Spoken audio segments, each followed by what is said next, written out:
Donc, si l'Occident estime, par exemple, qu'il a pu arrêter le temps en Occident, c'est-à-dire si Rome pense avoir arrêté le temps en Occident,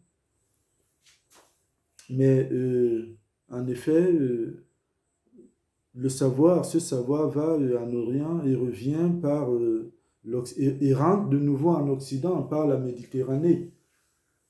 Donc, c'est-à-dire, fondamentalement, il tourne là autour de la Méditerranée. Il ne tourne qu'autour de la Méditerranée, tout ce savoir, enfin, dans une certaine mesure, même lorsqu'on le refait jusqu'en Égypte, lorsqu'on le refait, ne serait-ce que jusqu'en Égypte, vous voyez que vous ne pouvez pas aller en Syrie sans passer par l'Égypte. Donc, tout ce savoir tourne au niveau de la Méditerranée, fondamentalement, c'est-à-dire dans ce concept de grec et latin, parce qu'il ressort de la Syrie, toujours de la Méditerranée, pour... alors, pour revenir, euh, donc, vous voyez que la Renaissance, on a juste caché un savoir qu'on ramène. C'était comme si c'était une forme d'aveu, une honte. Et puis on dit, bon, parce que...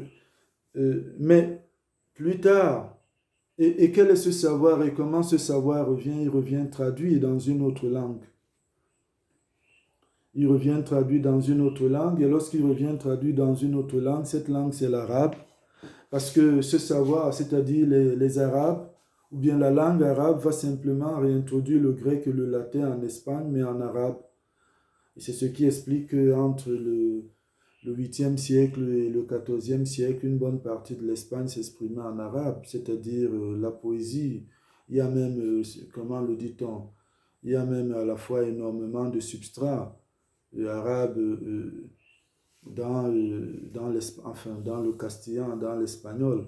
Mais bon, c'est pas ça, enfin, on en parlera une autre fois. Donc, euh, ce savoir par rapport à la romanité occidentale produit donc ce que j'ai appelé l'arrêt du temps, c'est-à-dire cet obscurantisme. Et dans cet obscurantisme, fondamentalement, lorsque la pensée aujourd'hui, avec toutes les critiques, essaye de le nommer. Nous voyons, vous venez qu'on rentre toujours dans le nom, ils appellent ça le Moyen Âge ou bien le médiéval. C'est-à-dire même dans le médiéval, il y a toujours le latin médio. Bon, enfin, la mesure. Donc, l'obscurité est là. C'est-à-dire parce que vous allez voir que dans dans un prochain exposé que je vais faire, je parlerai beaucoup plus de cette obscurité, l'obscurantisme.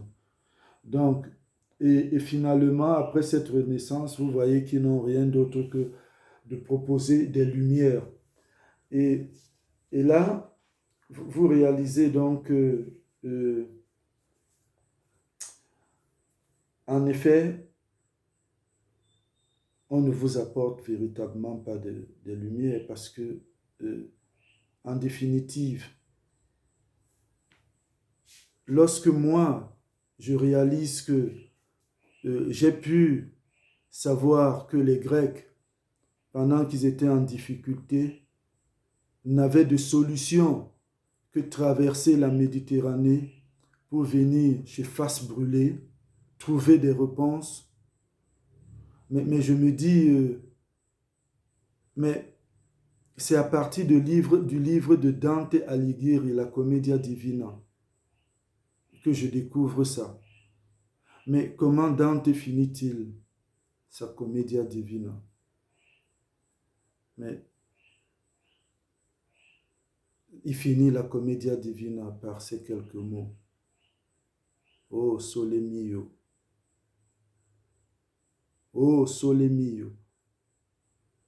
En florentin, enfin, je ne sais, je pense en florentin ou en ou avec la langue de la Toscanie. Bref, je ne me rappelle plus beaucoup parce que ça fait 20 ans que j'ai quitté, presque 20 ans que j'ai quitté le continent européen et que depuis que je suis parti, euh, euh, je me suis retrouvé en Afrique, effectivement dans les conditions euh, dont le monde occidental a voulu, c'est-à-dire que je sois totalement coupé de l'apprentissage de la culture occidentale. Donc, Et ça fait que je me retrouve donc depuis presque 20 ans dans un environnement dans lequel j'ai l'impression comment enfin par rapport au savoir occidental, on m'a mis dans une situation de l'oublier complètement parce que je ne pratique plus ni l'allemand, ni l'italien, ni le portugais, ni je ne lis plus le latin ni le grec, je ne lis plus dans les livres de hébreu, je ne lis plus dans les livres de l'arabe, je ne lis plus dans les livres du hindi, je ne lis plus dans les livres de japonais, bref, tout ce que je vous donne là maintenant, c'est le peu qui est resté. Donc, Dante Alighieri finit, dont on présente qu'il est le père, son livre, c'est-à-dire le père, c'est-à-dire l'une des grandes figures de la langue italienne contemporaine, Dante Alighieri. Enfin, on les pose tous les trois, Dante, Boccaccio, Petrarca, mais il termine son livre par Oh sole mio. Donc, vous comprenez que le grec et le latin ne nous ont pas appris le soleil. Ça, vous le comprenez directement. Ils le savent. Donc, leur lumière, par conséquent, vous comprenez que, c'est-à-dire la romanité, par le grec et le latin, et par la suite, qui revient par l'arabe, parce que c'est une grande faute de penser que la langue arabe est une invention de l'islam. C'est pas vrai. C'est l'islam qui trouve l'arabe. Et l'islam n'a pas de... Et l'islam, effectivement, dans le contexte sociologique, c'est que le savoir de l'islam n'est pas produit en grec ni en latin, mais il est produit en arabe. Or, lorsque tu vas lire l'histoire de la langue arabe, du moins jusqu'à un certain niveau où moi je m'arrête, enfin ce que je peux vous donner ce soir, tu lis au moins les Lakhmides, tu lis au moins la poésie arabe, c'est-à-dire du IIIe siècle de l'ère chrétienne, c'est-à-dire 3 siècles avant la création de l'islam. Donc, et tu lis que les Lakhmides qui étaient là en Arabie étaient des chrétiens, dont des chrétiens de la romanité orientale.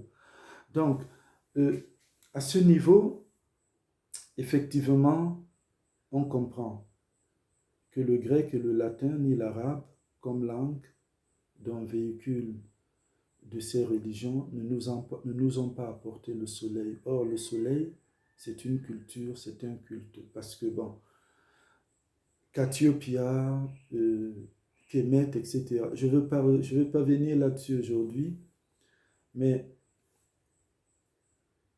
à ce moment, vous comprenez que lorsqu'on parle du soleil, Dante finit ce gigantesque ouvrage avec soleil. Mais lorsqu'on parle du soleil, effectivement, cela renvoie au Medun Neter. Le Medun Neter, tout le monde devrait savoir ce que c'est-à-dire c'est la langue du culte du soleil. Voilà, enfin, voilà. C'est comme ça que je résume ça. Les Medun Neter sont la langue du culte du soleil. Et vous comprenez effectivement le mensonge du monde occidental, qui est ce mensonge de la question des Medun Neter, c'est-à-dire ce que moi j'appelle la limite des Medun Neter. L'alchimie, à mon sens. Moi, je pense, voilà.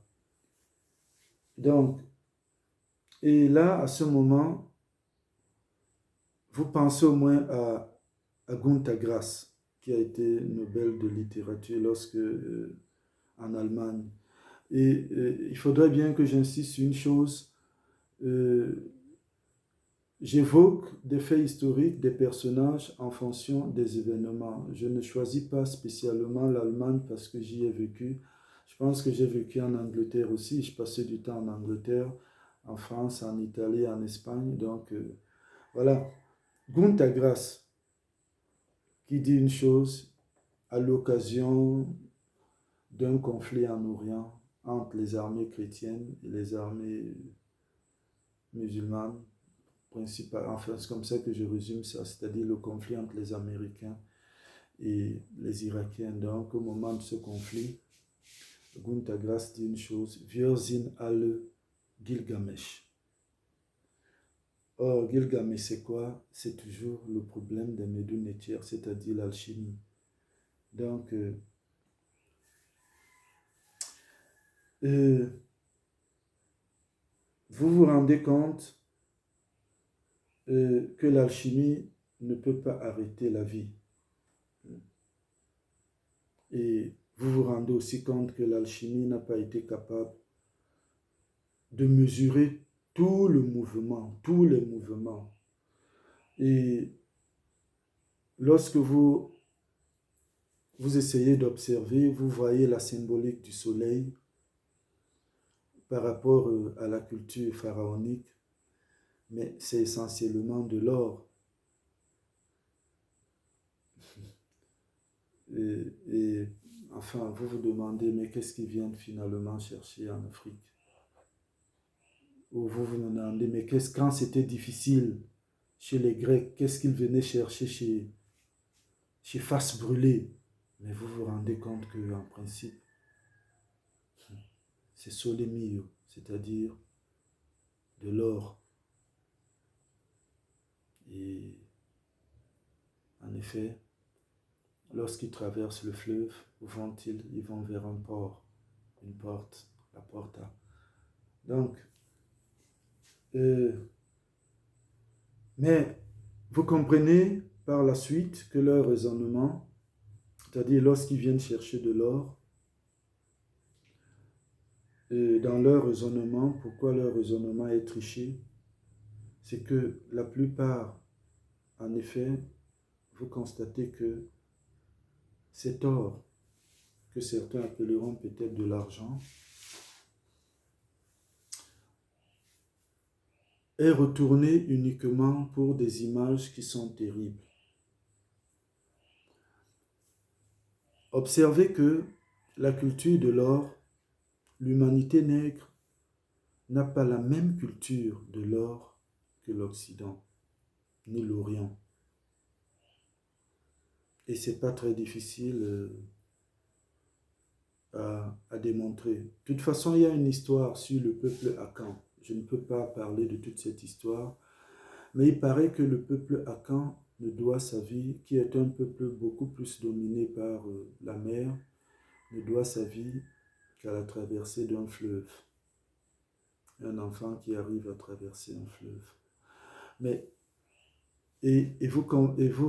vous observez donc que le peuple Akan est ce peuple, parmi la plupart des peuples en Afrique, qui présente beaucoup la symbolique de l'or. C'est-à-dire, c'est presque, en gros, le seul peuple qui présente encore de façon ostentatoire de l'or. C'est-à-dire dans son accoutrement, dans sa symbolique, dans ses palais. Et curieusement, cette partie où se trouve cette culture Akan porte le nom, à un certain moment, a porté le nom de Côte d'Or, Golden Coast. Et là, vous comprenez que par rapport, ne serait-ce qu'à cette onoma, la vérité est que il y a même des côtes d'or en Afrique, c'est-à-dire des côtes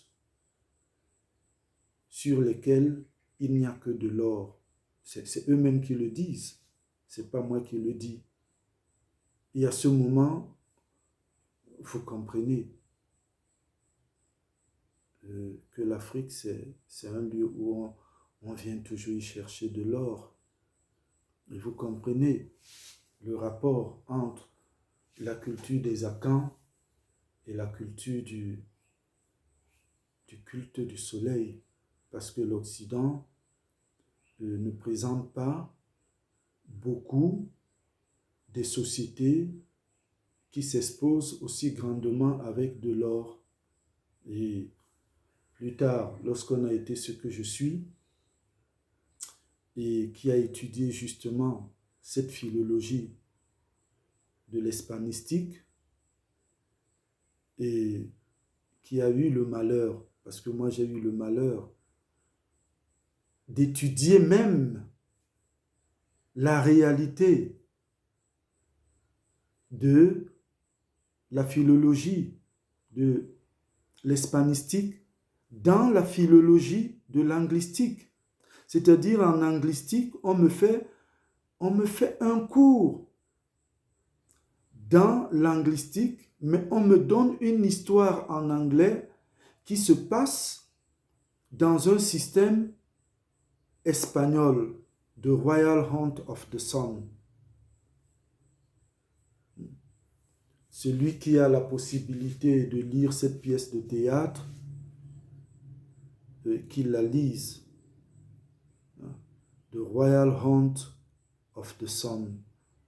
Et vous voyez que lorsque vous lisez, en effet, les Occidentaux, mais les Occidentaux, je ne sais pas, ils ne pouvaient que me détruire. Ils n'avaient pas d'autre. Ils n'avaient pas d'autre choix que me détruire. Parce que quand vous lisez Dante Alighieri, et vous voyez que Dante finit cette Commedia Divina avec I Sole Mio, et ça vous le lisez en italien, et maintenant, vous lisez encore, là vous sortez dans la philologie de l'italianistique, vous allez maintenant dans la philologie de l'anglistique, et on vous enseigne de Royal Hunt of the Sun. Mais maintenant, vous comprenez que l'Espagne y ramène, l'Espagne n'a pas la culture de l'or. L'Espagne n'a pas les palais comme des palais égyptiens, totalement ornés d'or. Ceux qui auraient pu les avoir, c'était les Grecs et dans une certaine mesure les Latins, parce qu'eux, ils allaient en Égypte.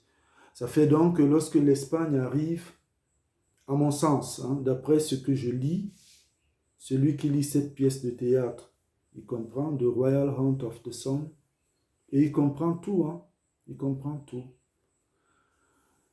Et il comprend ce rapport avec l'or, parce que effectivement, quand les Espagnols, d'après cette pièce de théâtre, quand les Espagnols arrivent aux Amériques, l'Amérique ne brille que de l'or, c'est-à-dire l'Amérique n'a pas la lumière, mais les palais, la nuit, rayonnent parce qu'ils sont ornés d'or.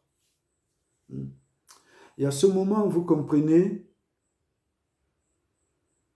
que ces mêmes personnes, cette même culture, cette romanité, parce que contrairement à ce qu'on vous dit, lorsque vous étudiez la philologie anglaise, moi je n'ai pas étudié du germanistique, donc ce serait un peu difficile de parler de la philologie germanique. Mais quant à la philologie de l'anglistique anglaise, vous comprenez que l'anglais est bourré de latin. L'anglais est plein de latin, mais il faut une certaine subtilité pour qu'on vous le fasse comprendre.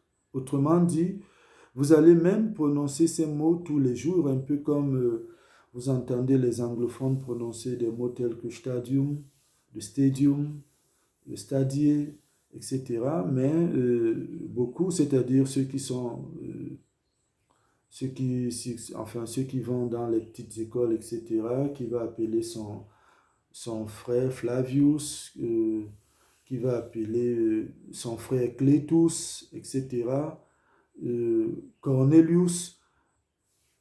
Mais le petit enfant, il prononce ces mots, mais il ne comprend pas que c'est du latin. Il faudrait que quelqu'un vienne un jour lui dire que, mais attention, ces mots que tu prononces, c'est du latin. Bon, en effet, vous voyez quand même qu'il y a l'anglais qui vous dit que vous aviez une côte d'or. Et ça explique tout. Alors, mais avec cet or, qu'est-ce qui vous ramène? Il vous ramène des images de bombardement, c'est-à-dire ils détruisent la nature, la destruction de la planète. Et à ce moment, pour essayer de vous prouver votre animalité, ils vous disent, nous sommes plus forts que vous, parce que là, vous allez comprendre, hein, vous allez comprendre la relation qu'il y a là entre onoma, nomo, et puis homo. Et vous verrez le fort et le faible, et ce qui va donner le maître et l'esclave. Et par hasard, vous comprenez donc que Césaire, en principe, il meurt dans un fort. Un peu comme si, comprenant, comme s'il donnait à ce fort le sens de la prison. Et donc faire résonner les tam-tams et les tambours du Mali à Fort-de-France, et le Mali qui fondamentalement, d'après l'arabe, est le Soudan, et l'arabe qui a pris des documents du grec et du latin, dans lesquels, dans les documents du grec et latin, il est bien mentionné que c'est le pays de face brûlée, c'est-à-dire qu'Éthiopia. Vous comprenez que cette invitation au bombardement et toutes ces choses, c'est-à-dire au savoir du bombardement, tout ce savoir qui est extrêmement pernicieux et qui fait donc la différence entre le fort et le faible, parce que on est esclave, parce qu'on est faible, et on est faible parce qu'il y a l'autre qui peut vous éteindre, qui peut vous rendre faible. À ce moment, vous comprenez qu'il y a un problème. Mais vous réalisez ce problème parce que vous vous rendez compte que même l'empirisme anglais, qui est un empirisme de la pratique, de l'expérience, ne sert pas à grand-chose.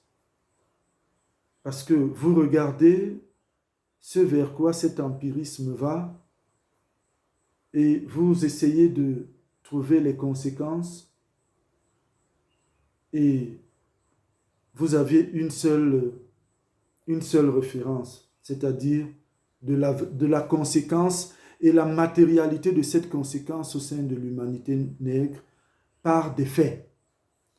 C'est-à-dire quand vous parcourez votre livre de hindi, comme moi j'ai parcouru mon livre de hindi, bon, le hindi, en principe,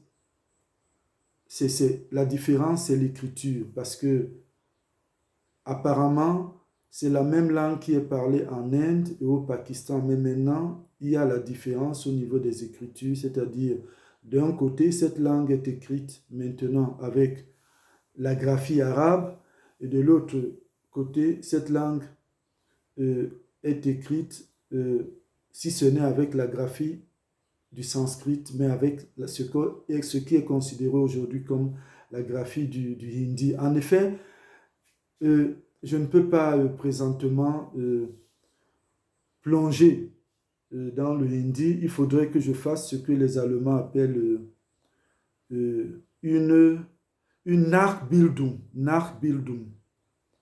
Bon, alors, il m'est vraiment difficile de faire cette Nachbildung, dont je vais essayer de survoler. C'est que l'histoire du hindi, surtout sa graphie, son écriture, est terrible lorsqu'on la suit, comme je l'ai suivi. C'est-à-dire, le hindou t'explique que à un moment, lorsque les Britanniques sont arrivés, ils ont eu besoin d'éteindre cette culture. Et la seule façon d'éteindre cette culture, dans la pratique, avait consisté à arrêter les savants hindous qui avaient la maîtrise de cette graphie et à leur couper les mains pour qu'ils ne puissent plus la pratiquer. Vraiment, quand vous entendez une telle chose, vous êtes un homme de l'humanité nègre, vous êtes d'abord dévasté, terrassé. Mais l'image, ça vous renvoie à quelle image? Couper des mains, ça vous renvoie à l'image du Libéria et de la Sierra Leone. Et vous voyez qu'à un certain moment, il y a eu la pratique de ces choses récemment au sein de l'humanité nègre. Et vous vous demandez comment cela est possible qu'on en soit arrivé à cela, les uns coupant les mains des autres. Parce qu'en principe, chez l'humain, c'est la main qui travaille. Et à ce moment, vous faites le rapport dans votre mémoire. Mais où est-ce que j'ai entendu ça? Et vous dites, j'ai entendu ça. Ah, il y a un hindou qui m'a dit ça, qui m'a dit cela. Et vous cherchez à savoir qui lui a fait ça. Et vous vous rendez compte que c'est la culture de l'empirisme, la culture britannique qui a fait ça. Et vous regardez et vous constatez que le Libéria et la Sierra Leone sont sous emprise britannique. Et là, si vous essayez de faire ce rapport, vous allez comprendre que vous risquerez de toucher à des sensibilités. Et à ce moment, la culture, c'est-à-dire penser, regarder une culture par le fait, devient quelque chose d'assez préjudiciable.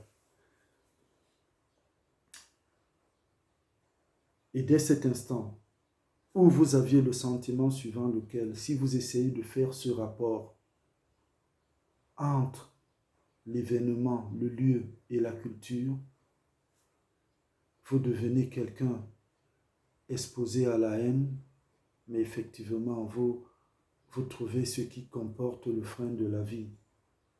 Parce qu'à ce moment, vous réalisez que les livres lus en Europe montrent beaucoup plus, c'est-à-dire à partir de votre expérience, vous réalisez effectivement que il y a une vérité, c'est que les livres que vous aviez lus en Europe montrent beaucoup plus le savant persécuté. Vous comprenez que le savant, enfin le savoir, conduit beaucoup plus vers la persécution. Parce que lorsque le savoir devient corrompu, il est accompagné par l'instrument de persécution. Mais vous regardez l'or. L'or, parce que le pays de face brûlée, selon Dante Alighieri, c'est l'or. C'est le soleil, c'est l'or.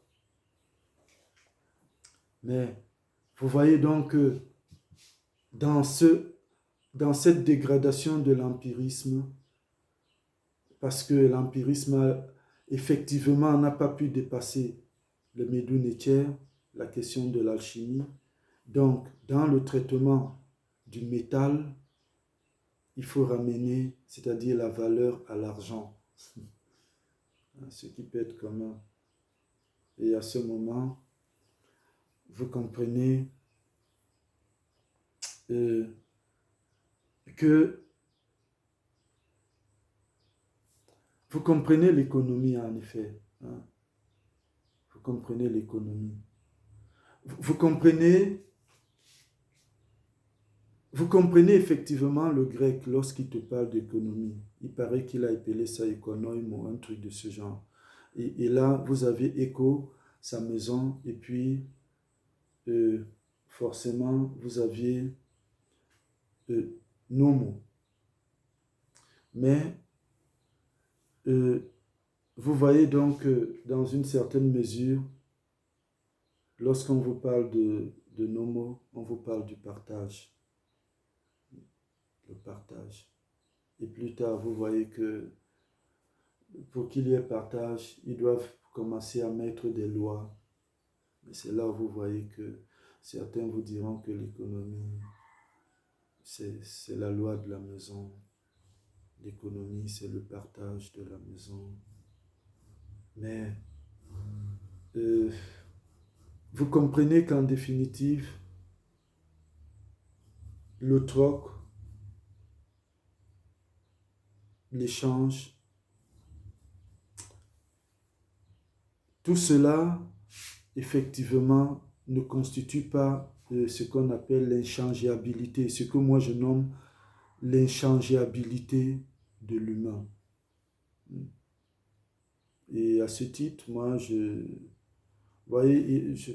conseille souvent des livres en fonction de la philologie, je conseille des livres en fonction de la politologie, hein, pas la science politique. Non, je ne la connais pas véritablement parce que moi, les Allemands m'ont dit que j'étudiais la politologie, c'est-à-dire le politique comme science, mais pas la science comme politique. Bon, et à ce niveau, forcément, je vous dirais que comme philosophie politique, moi, je demande toujours à l'homme dit noir de lire beaucoup plus dans la culture occidentale, celle de la romanité, de lire beaucoup plus Thomas Hobbes. Parce que Thomas Hobbes, lui au moins, il dit cette vérité. Homo homini lupus. Donc vous pourriez lire Le Prince de Machiavel, vous pourriez lire toutes les autres lectures politiques qui découlent beaucoup plus de la sociologie, etc. Mais au niveau de la symbolique, et c'est là où vous allez voir effectivement que la pensée réelle ne sert que d'instrument, n'est qu'un outil de mesure. Parce que vous allez voir que le mouvement est là. Le mouvement est là, il est plus grand. Et toutes les autres, la raison essaie simplement de l'arrêter parce que sur le principe, Homo homini lupus est